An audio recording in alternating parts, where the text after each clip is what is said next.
এখন আমাদের চ্যালেঞ্জ, এই চ্যালেঞ্জ আমাদের অতিক্রম করতে হবে। আমি ছাত্রলীগকে বলতে চাই, আমি তোমাদের কাছে স্মার্ট বাংলা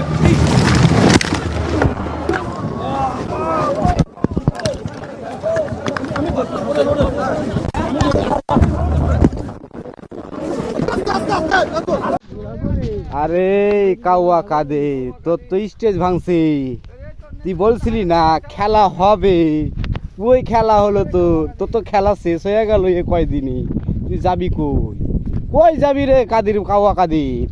তোর তো কোনো জায়গাতে যায় তুই তো শান্তি পাবি না। তুই যদি সাপের গর্ততে থাকিস, তোরে বিজি দিয়া বাইর করে নিয়ে আসবো, বুঝছো? আমরা তো কোদলে কোপো মারবো না, তোরে বিজি দিয়াটা নাইলে সে বাইর করবো। কোন জায়গাতে যা শান্তি পাবি? তোর তো দুই তরফাতে তোরে ধরবো আগে। তুই তো হিসাব করে চলোস। এই কাদিয়া কাদুর, কই যাবি? তোর পাশার ভিতরে আঙুল বেড়ে, তোর মাটির ভিতরে ভরে দিয়ে পাশাতে আঙুল বেড়ে, তুই তো মাইরা ফেলাই মুরে কাউয়া কাদি।